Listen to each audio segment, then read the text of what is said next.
If you had to switch lives with anyone for a day, who would that be? I would switch life with my 11-year-old son. I invested £200,000 buying a property in England, and I invested £200,000 value in Naira in Abuja. I probably will make more money way faster. In Nigeria, I can do 100x. The rate at which property values are appreciating in Abuja is not known anywhere in the world. And because you hear that people use 4 million and make 400 million, you want to now invest your own 4 million to make 400 million in the future. And you get bonds because you not do due diligence. We are more carried away with imaginary profits. And the bad thing about land, being scammed by land, is sometimes you might not know immediately. It might take you 20 years or 10 years to find out that the land you bought 10 years ago was a fugazi. So my client that bought the property there didn't build. And after 10 years, he came and said, he went there. They say he doesn't have any land. And he starts calling me and saying, where's my land? In 1992, a lot of people ran away from Kaduna and different parts of the north, saying Nigeria was going to divide. And they did not invest in Abuja because they said the Nigeria was going to divide. The ones that invested in Abuja are the people that you see today living in Maitama. Those people did not buy their land for 1.5 billion. They bought it for, some got it for free, some bought it for 300,000, some bought it for 100.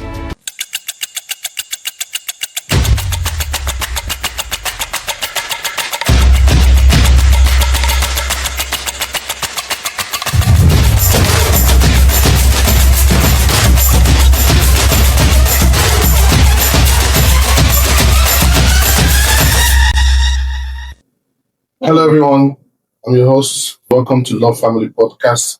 And today we're going to be having an exciting topic that is very exciting and passionate. I and the guests are very passionate about.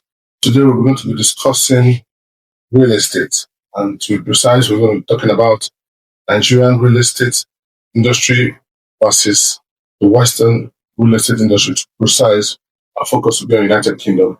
So I have someone that I grew up with and know all about, he knows all about me. But we happen, as God may have it, to be in the same industry. So today we're going to be sharing about both industries, both sides of the ocean, and hopefully you guys can learn from it. So without taking much of the time, I'm just going to allow him to introduce himself, and we'll take the program from there. Thank you very much for coming. Just can you kindly introduce yourself? Okay, thank you for being on the Live Family Podcast. My name is Ikechukwu Mbah. I'm the principal partner of Omar Ikechukwu Consulting based in Abuja here. Yes. Okay. Thank you very much for that introduction. Welcome. So I'm going to ask you a question. And I'm looking forward to it. I didn't tell you this one, so I don't know if I shared it with you. If you had to switch lives with anyone for a day, who would that be and why?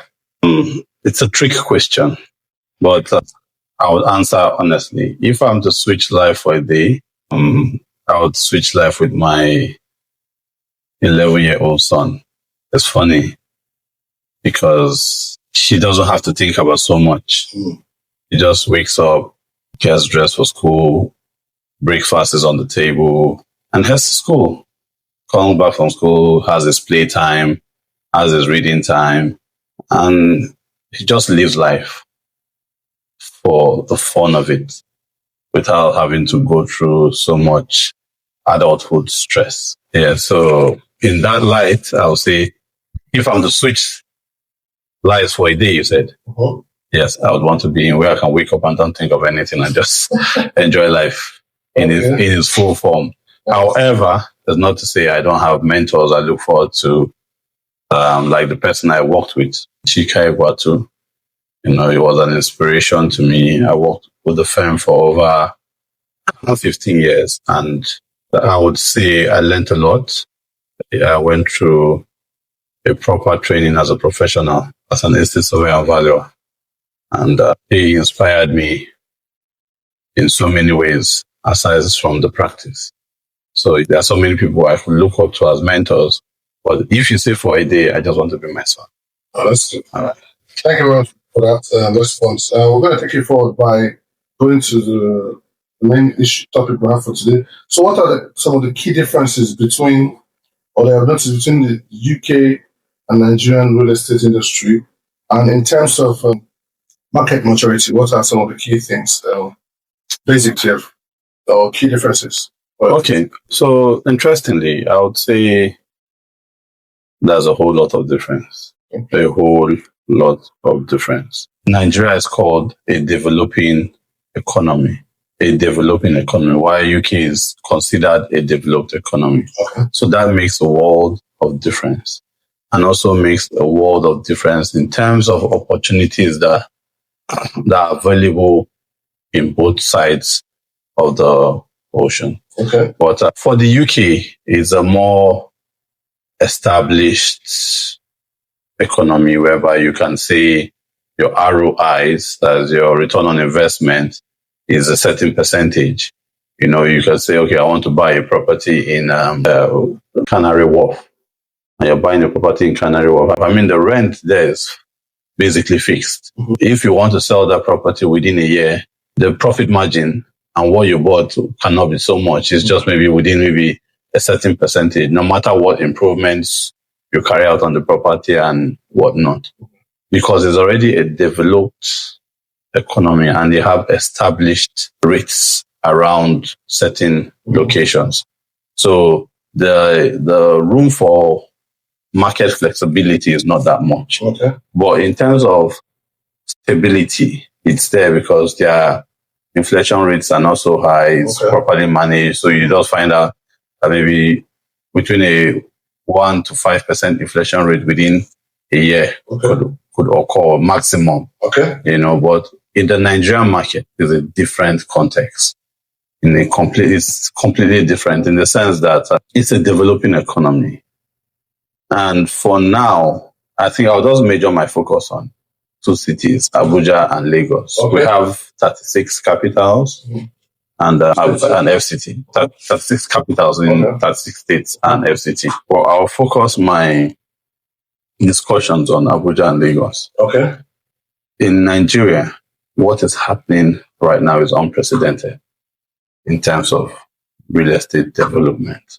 In Abuja, you have 62 districts within the federal capital city. And in those 62 districts, they are broken down into 4 phases. I think phase 1 has 10, phase 2 has 17, phase 3 has 25, phase 4 has maybe 20 or thereabout. Mm-hmm. Now, the phase 1 is, let me say, 90% developed, aside from the central area, which is largely undeveloped. I say that's the central business district where you have all the high rises and most governmental institutions there. Okay. Those ones are largely undeveloped. Then you now have the residential areas and small commercial areas within the districts are, let me say, within the phase 1, between 85 and 90% developed. Okay. As your Mitamas, your Asokoros, Gariki, and the rest of them. The parts that are not really developed yet completely is maybe Gusape, because they're still opening it up. And Katampe extension, because they're still opening it up. But most parts are largely developed within the established and within that phase 1 district. Then when you go to phase 2, where you have, and most of them are serviced with infrastructure within phase 1. So that's why it's also largely developed. When you now enter phase 2, where you have the Utakos, the Jabis, the Mabushis, Katambe, Jahi, Kado, Dakibiu, Kaura, Kadoa, Gudu. Now, in all these 15 districts within phase 2, you'll find out that only 2 of the districts, 3 of the districts actually, that is Otako, Jabi, and Wuye, are fully serviced with infrastructure. Okay. And Wuye the infrastructure was completed, let me say, last year. Okay. It's developing rapidly. Okay. Otako and Jabi was completed about 15 years ago by RFI or thereabout. So those ones have developed, let me say, 90%. Okay. The other districts are not serviced with infrastructure. Apart from pockets of infrastructure serviced by little estates and all that, but the districts are not serviced. So you find out that it is largely underdeveloped. Okay. When you go to phase 3, something similar is largely underdeveloped. Phase 4 too is largely underdeveloped. Now, because this is underdeveloped, it also creates a huge market opportunity for real estate to thrive. Abuja as at 2025 this year, I think has a population of 4.2 million people. Okay. And you have a population in Nigeria of 233 million people approximately as at 2025. So if you look at the percentage of people that are living within the 3 big cities, Lagos, Abuja, and let me say Port Harcourt, 4 big, Kano, you can include, and maybe Kaduna, Enugu, and all that. You will find out that of all the cities, Abuja is more like an artificial city, whereby it didn't grow organically like Lagos. It does grow because of commercial activities, what they call it, indigenous population, and different things like that. Abuja is different.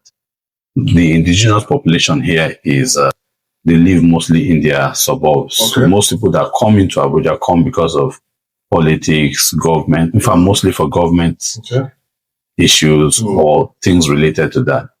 Then they settle in, and it's a very young capital. I think it should be one of the youngest capitals in the world, apart from maybe the South Sudan that was created recently, and it was designed before it was built, which means it is developing. So the level of development you find here in Abuja, you can only find the likes in maybe Dubai. I can't even think of any other city.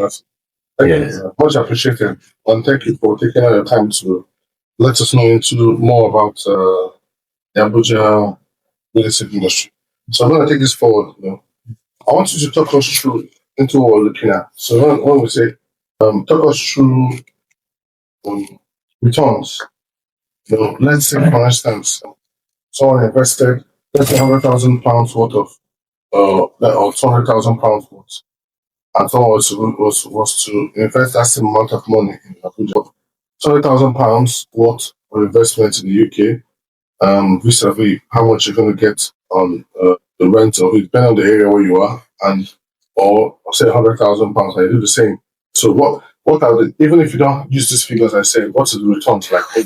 Okay. What are the returns like? Okay. Very interesting question. Very, very interesting question. But in real estate, there are so many ventures you can invest in terms of real estate, commercial real estate, residential real estate, and industrial real estate. So many areas you can invest in real estate. So if you say someone is investing £100,000, that would be in today's currency about 200 million naira. And in Abuja. Yeah. So in Abuja, I will speak on Abuja on this. What would be the return of the investment as against what you get in England? So now, if you invest £200,000 in England, what is the purpose of investing? If you're investing for rent house in England with £200,000, maybe you can earn 1,500 a month, or less, or less, and 1,000. That's for rent. That's rental income. That will equate to about £18,000 per annum.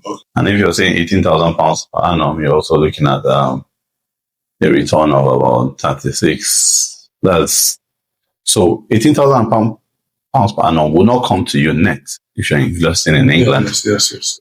You'll probably be getting in the region of maybe 10 to 12,000 after all deductions, taxes, and all that. Yeah. While if you invest that same money in Nigeria, to be honest, you might earn in the region of 15 to 18 million naira, and that money can come to you almost net, or you get a net of it, maybe 10, you get a gross and a 10% deduction. Okay. So you might be earning maybe 15 million to.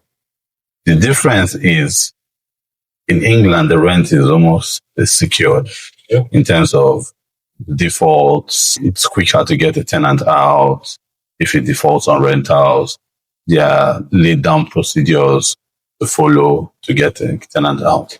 In Nigeria, there are also those procedures. If you give it to a professional estate surveyor and valuer, they should know what to do. But what is the difference here is that the legal system is slow.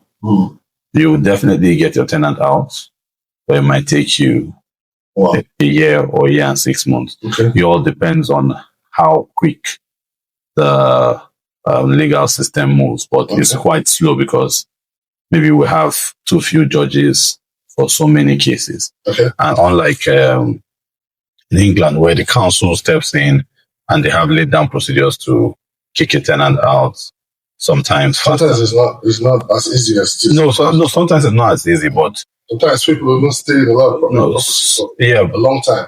Yes, but because their rent is also monthly, if there's a default, the processes start fast. For our rentals here in Nigeria are annual. So if there's a default, you might start your processes slower because you've already taken 1 year before you realize it. Not 1 year. It might take 2 or 3 months when you realize it's defaulting before you now issue him the procedures. But like I said, if your property is being managed by an estate surveyor and valuer, he knows what to do once the rental is due, serve the necessary notices. It's just the wheel of justice here runs very slow sometimes, but eventually. So I will say what you're investing in England and what you're investing in Nigeria. Another factor that you always put in perspective is the fact that the pound is a more stable currency. Whereby if I'm collecting 1.5 as rent, I know that inflation that will come is between 1% and 5%. But like we have experienced recently in Nigeria, it's not a common trend. For the past 8 years, the inflation has been over the roof. So rent, you find where the landlords want to review their rents every year because they want to catch up with what the new inflation rate is. So that brings a lot of instability to rentals and all that. And for an investor, it might, disrupt your confidence.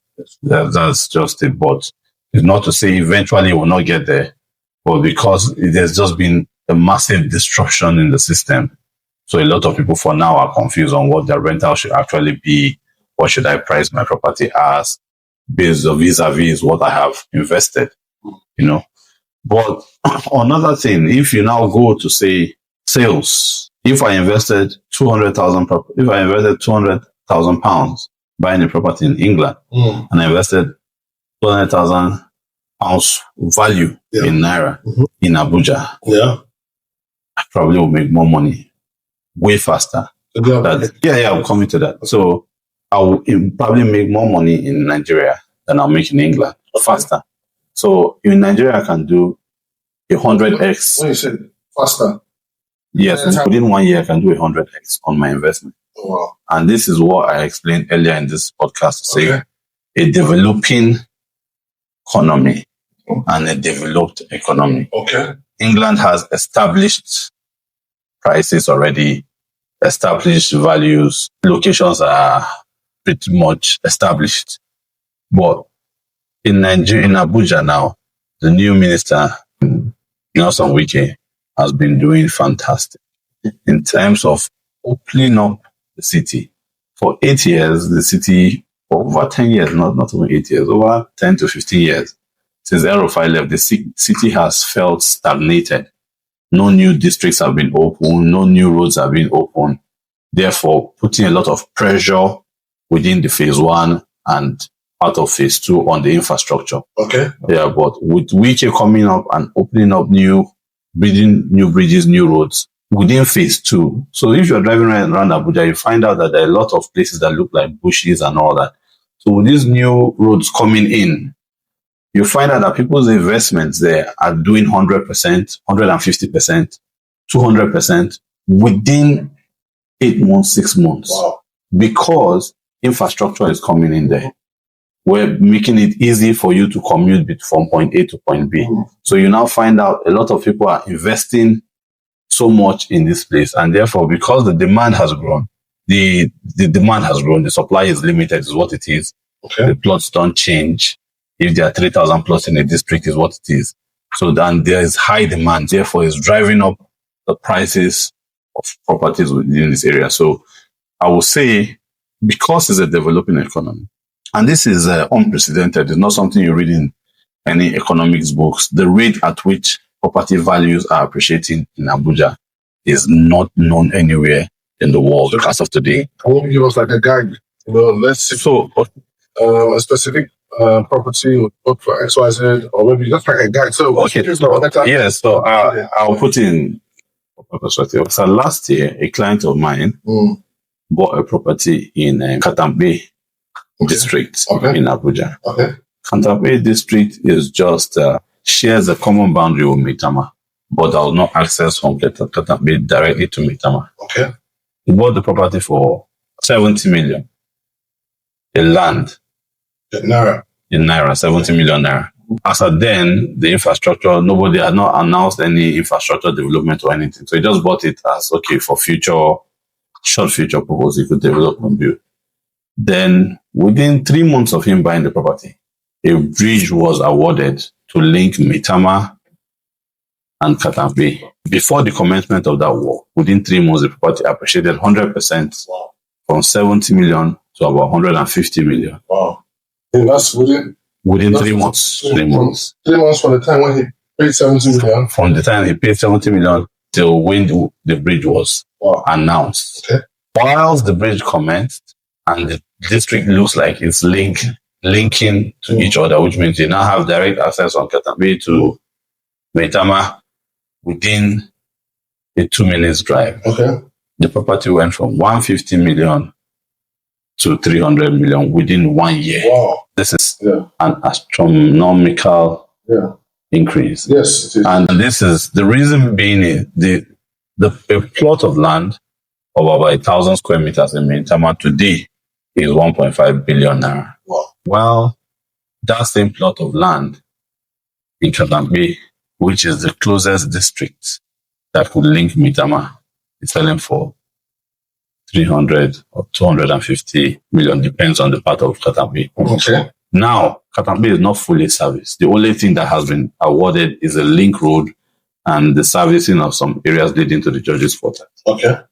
If tomorrow they decide to service the whole of Katambe the way Maitama is serviced, that property that is valued at 300 million today could easily do another 100 marks to 600 million. Wow. Because it definitely will catch up with the value or close to what Maitama is valued for. Okay. Because most people that live in Maitama will look at it as an opportunity for them, since it's within close proximity of their own vicinity. Yeah. So that's why I say these opportunities are rare. It's not something you see every day. You could find the same kind of opportunities in Mabushi and Wuse too.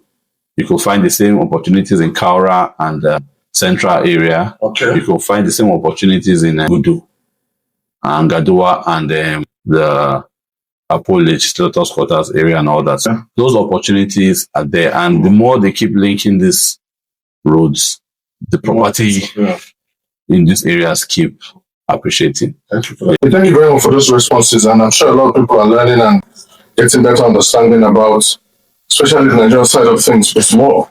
The people that are watching this, all of them might have an idea, or based on the either UK side of things, or the European side of things, or the American side of things, or any other area where they find themselves. Maybe they're a bit curious or on the edge as regards to invest in Nigeria or in the United States. So I'm going to ask you the question.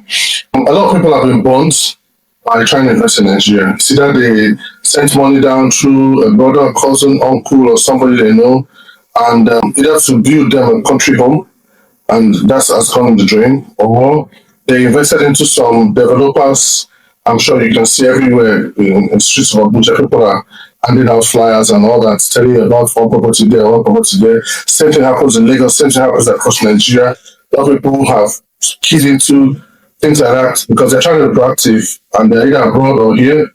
And those they end up being bonds or scammed or defrauded. Or there are also high profile ones. And if you look on the internet, you can find a lot of them. So what are your thoughts? And what I just wanted to re-emphasize the importance of due diligence and maybe perhaps getting professional, because some people are trying to cut corners by not doing that or so, or just rushing to investing without doing the needful. What are your thoughts about it? This is very interesting. To be honest, there's fraud everywhere. There are scammers everywhere. There's no watering down that part. But if I must say, Abuja has the most organized land system in Nigeria. Notwithstanding that, there are still cases where you could get bonds. And sometimes it's not intentional. Some are intentional. I'll give you an instance. Some developers who get into a housing estate project, get a land in somewhere far away, and start selling. Sometimes the developers get greedy and oversubscribe. You have 400 plots in your estate. Why are you selling 420? Why are you selling 410? What is going to happen to the extra 10? Which means you have created an issue. You have created fraud. You have committed fraud because 10 people are going to be disenfranchised. Yes. That's also the case of land titles. Now, like I explained to you, Abuja is broken into 4 phases. Phase 1 is largely developed. Phase 2 is largely developed and defined. Phase 3 is largely developed and defined. Phase 4 is also defined. But you now find out some 20-something years ago, 25 years ago, when RFI was minister of FCT, he had to abolish area councils from allocating land. Area councils in Abuja are local governments. Okay. They're the same with local government. So he said it's only the minister that can allocate land. The area councils cannot allocate land. Now, some lands have already been allocated by area councils. Part of the reason why RFI stopped the area council from allocating land was because once a new local government chairman comes, he designs another district on an existing district, and that's how it keeps going. So you now find out multiple allocations within one defined district because it was not computerized and it was flexible, it was fluid, which is what he tried to stop. He stopped it within the Federal Capital City, where he did recertification, did a lot of things with Abuja Geographic Information System to stop all that double allocation and all. But within the local governments, it was still going on within the area councils. And after a while, some of the people that had gotten this allocation from the area council had already developed their lands. So that also, when RFI left, it opened another avenue for fraud to continue because some area councils will tell you, some people say, I got my allocation in 1996, I haven't got approval in 1997. And they start developing estates within areas that had already been designated, had already been determined that should not be allocated by area councils. So area councils started backdating some lands within the area councils and allocating to people.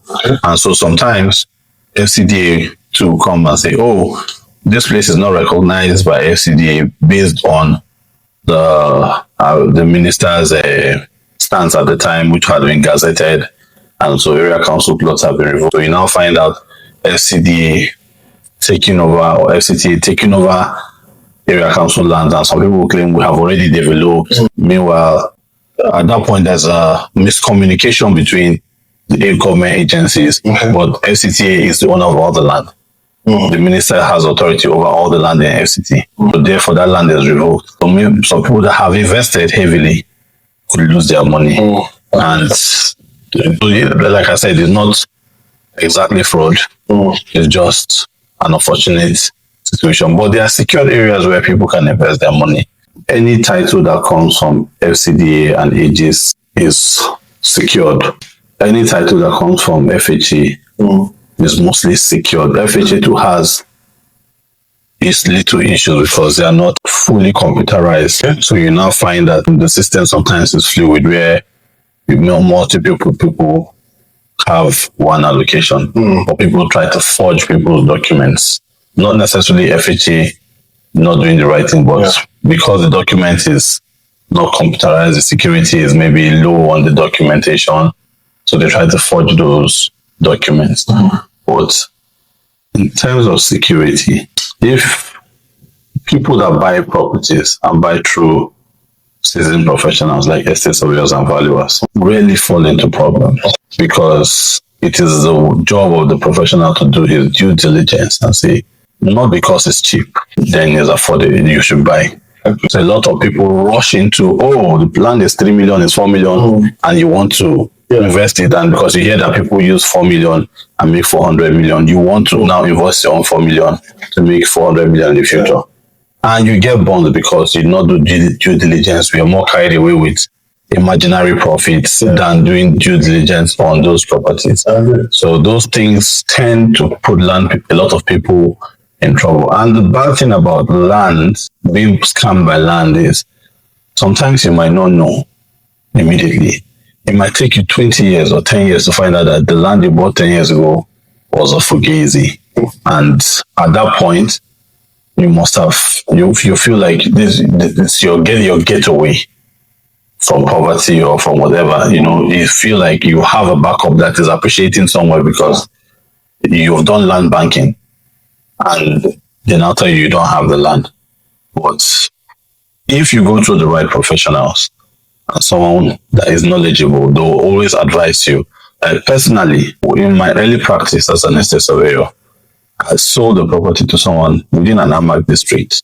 And that district, today people are still living there.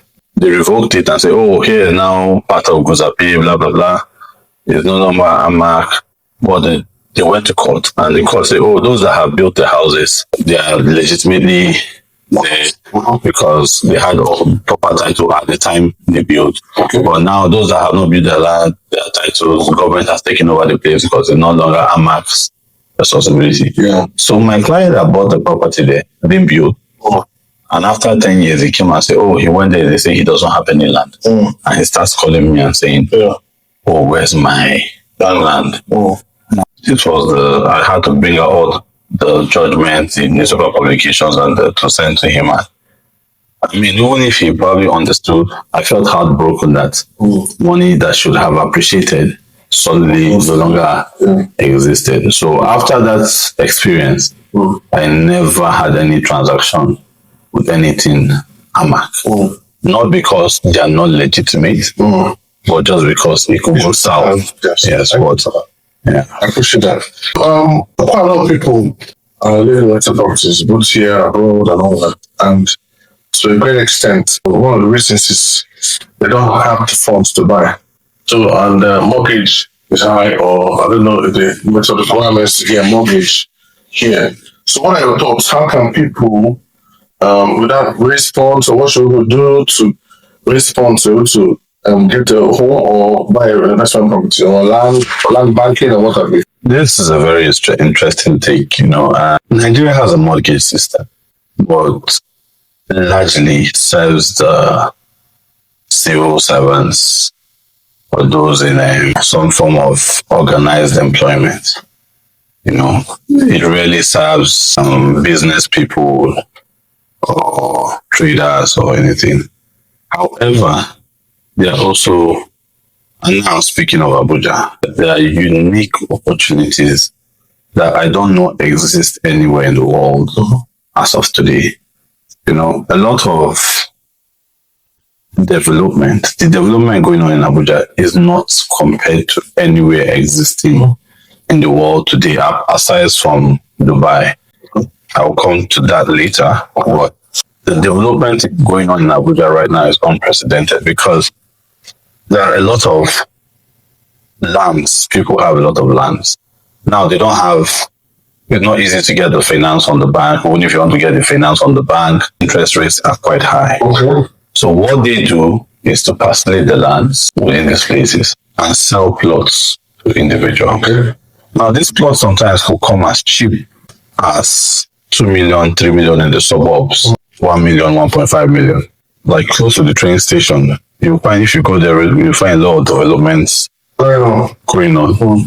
Most of the people that were buying land, yes, you find a lot of people that bought lands there for 1 million, 2 million, 500,000, things like that within estates.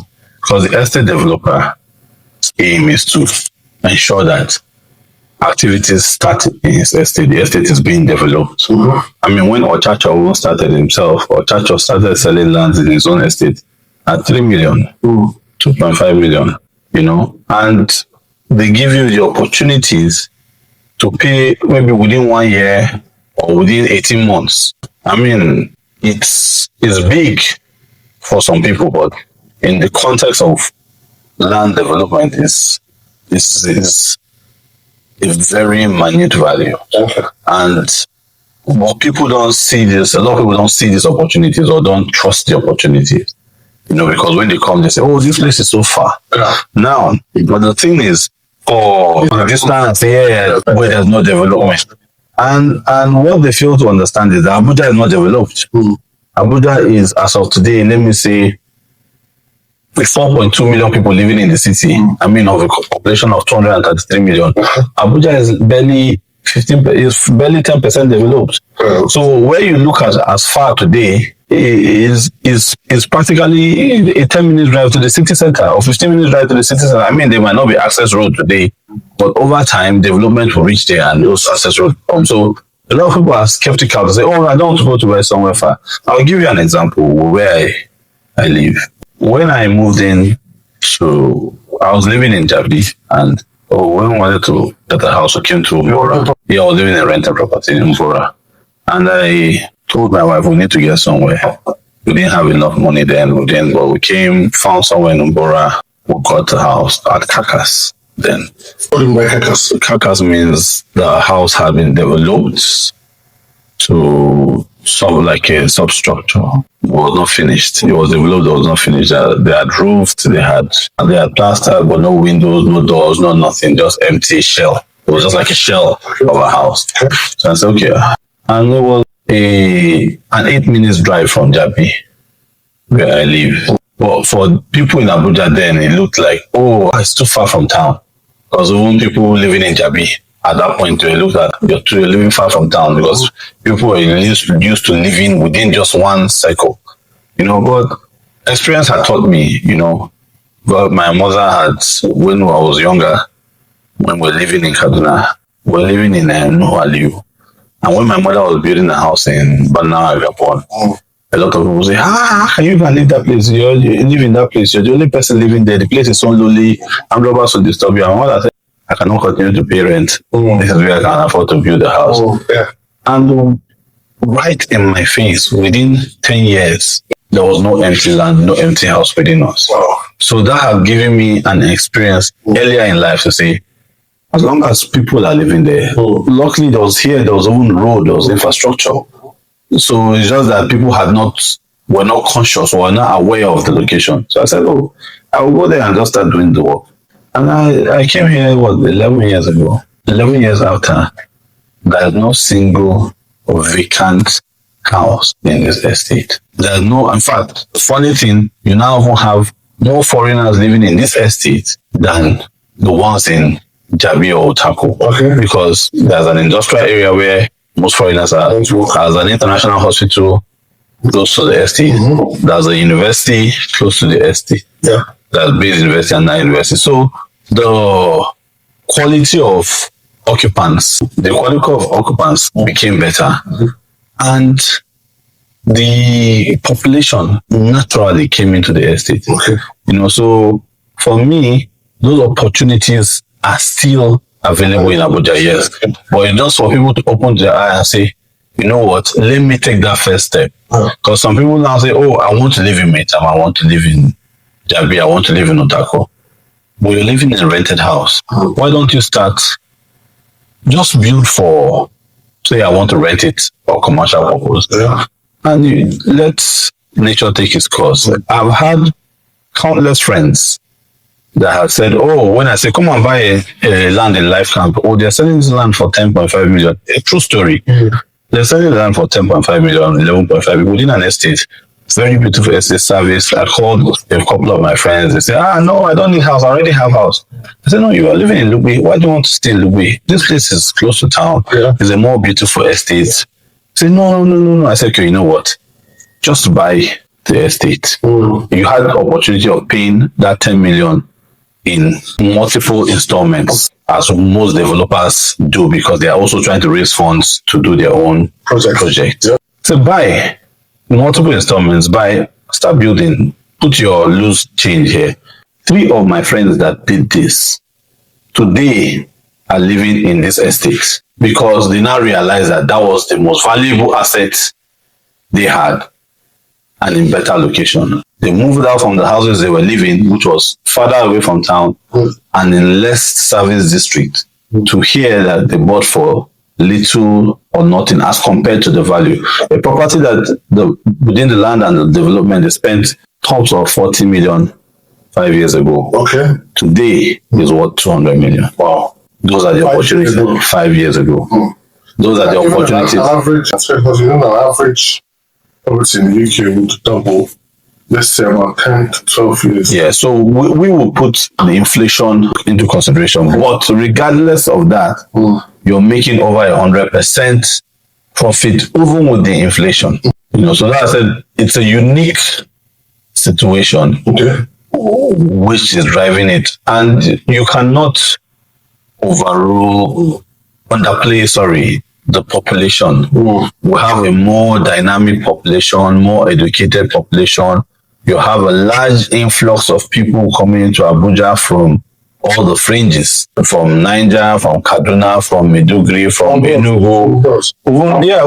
A lot of people, once their kids become teenagers, they want to come and live in Nigeria because they prefer to train their kids with the Nigerian culture, language, and otherwise.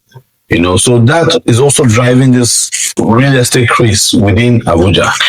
And for people that have eyes and take advantage, they trust me. They smile to the bank. They smile to the bank. Thank you for that. So quickly, I'm a Nigerian in diaspora, or I'm a foreign investor looking to invest. I'm a family that is thinking of investing. Why should I know you said some of these things, but what areas do you think I should invest that could get return on my money in Abuja? Even if, let's say, you don't want to leave there for investment purposes, what areas would you so invest your money? This is how much I think you can get a block of land for, or XYZ for, and based on the trends in the past, I think in 2, 3 years or 4 years, what XYZ, let's give you an idea so you can understand. Okay. I think I've touched on this, but let me just be specific. So now, if you are a diaspora and you say, okay, you want to invest, you want to go in, depends on how you want to go in. If you want to go in heavy and say, I want the billion naira properties, I want to double my billions. I mean, you still have places like Guzapi that has a lot of opportunity because it's still developing. You still have places like Mabushi, you still have Katambe. These are places that are within the Maitamas and all the city centers where a lot of activities are going on. So if you come in heavy, you can also cash out heavy. Now, if you say, I'm a diaspora and I just want to take my time, I don't have so much. You have places like Kasana, you have places like Idugwari. These are districts where a lot of estate lands exist with good titles. In Kasana, you have a Renewed Hope estate coming up around there. So people that are investing maybe like 6 million, 8 million buying land. You're not under pressure to develop. You're developing, and this is what you don't find in the UK. You can put one block 1 year until you're ready to finish your house. Okay. You're not losing your property. Okay. But in the UK, you don't find where you can put one block 1 year. You have to follow strict regulations. You can't just abandon your project that way. But here, you can take your time to build the house within this place. Okay. And over the years, the value of land is appreciating, and also the value of what you are putting in is appreciating. So if you come in light, depends on how fast you want to finish it. If you say there are some places that it will take development three years or 4 years for the place to be fully developed. If you invest your money there, if you have the time to say, oh, I'm not ready for Nigeria now, but in 3 or 4 years I want to, you could buy now, keep putting in, even if it's 500,000, 1 million you put every other time you get, the blocks are going up, the construction is going up, and before you know it, you're done with that construction. And if you want to sell it, you'll probably be selling it at double the value of what you have put. So the opportunities are boundless. Yes, yeah. Thank you very much for that. As we kind of wrap up our session, what are your final thoughts, or what would you like to share, or some parting messages to someone that is still sitting on the fence as regards to whether I should just keep all my investments in the UK, or I should bring some here, or I live in Abuja, or maybe I'm based in Lagos, I'm indifferent, should I invest in Abuja? What are your final thoughts on that example? So there's no business that's without risk. That's what I always say to everybody. There's no business without risk. If you meet professionals, I always emphasize on this, because a lot of people, the reason why you don't want to use a professional is because it's going to charge you a fee. And you believe at that point, oh, the fee is too much. Then you go to someone that doesn't charge you as much, or doesn't give you any guarantees, or doesn't assure you of any quality. Yeah. But the difference with using professionals is that they charge you a fee, but they're also accountable, because they are professionally indebted to you to provide you with the service for which they have charged you a fee. Okay. So therefore, if you use professionals, you likely not fall into a lot of issues. And even if there are issues, the professional should be able to tackle them. So you should not fear. Nigeria is a developing economy. If you understand what developing means, it means opportunities. Those opportunities you find in Nigeria, you don't find anywhere, even in Dubai. Mm-hmm. And also, it's also for people that are Nigerians. It's your country. It's like contributing your own quota to your country. You're making money, and you're also investing in your country. Maybe one day you might want to come back. Mm-hmm. And if you don't want to come back, those investments can be sold. Yeah. And the monies will always be useful to you. Yeah. But don't fear, Nigeria is not disintegrating. It's we're interwoven. Because a lot of people, you hear this, say, oh, Nigeria will divide this one. And I keep saying this to somebody, to people, I say, if Nigeria divides, everybody is going to lose. So even if you're the one in your village, or the one that is in the city, or anyone you have anywhere, will lose its value, because you're not. It's more like you are becoming a South Sudan. Yeah.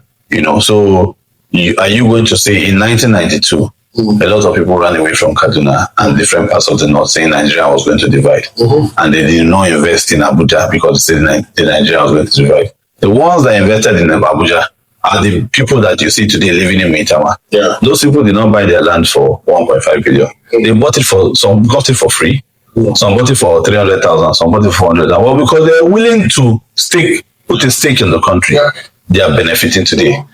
Don't be like those runners. Put your stake in the country today, and you will benefit from it. Thank you very much. I hope you guys have learned so much from what I have shared, and also give me more expose or understanding into different markets, especially for those that are based in the United Kingdom or in America or any part of the world. And now considering diversifying, I also hope that it's also giving you a better, or open your eyes also into the importance of why you should diversify your portfolio. So I'm sure a lot of people might be interested in wanting to follow you, ask you questions, or send you a DM. How can they reach out to you on social media, or what's the best way if you send their advices? So as a professional, I don't keep a social media account for professional work. So my email is omambaconsulting@gmail.com. You can easily send me a mail and reach me up there. Come by to my office in 14 Kampala Street, Wuse to Abuja. And maybe I should consider opening a social media handle so I can also interact with people. Yes, of course. Shed more property journey that we'll not be able to capture in this episode. Maybe some episodes we will take a talk with you, so it's a lot easier for able to understand were saying about when we are visiting your different sites. Anyway, thank you so much for taking out your time to watch this episode. I hope that you have learned a lot. I also hope that this also sparks as a motivation for families, for individuals, that the importance of why you need to invest into real estate, be it in the United Kingdom, Dubai, or anywhere you find yourself, why it's important. I always say that it's important that we get to a point where we have invested into assets that it starts giving us income. Sorry, so that's something I wanted to say. Okay, you actually want to say something. Something I wanted to say. I told you I was going to say the difference between the Dubai market and the Nigerian market. Okay. I will just be very brief. Is that the government of Dubai have been able to appeal to people world over to invest in their property market, while in Nigeria it's just individual efforts by developers and individuals. So the difference is that Dubai is attracting international funds to their real estate development, while Nigeria is just attracting local funds. And I think if the government puts some push to throw in the advantages of investing in Nigeria, you might also find international players in the market. But for now, it's just local players, which is an opportunity for everybody that will benefit them in the future. So thank you very much for watching this. Keep reflecting, keep learning, keep growing. And our hope is that this kind of investments will help your family stay knitted together forever. Thank you very much. God bless you, and see you next week. Bye-bye.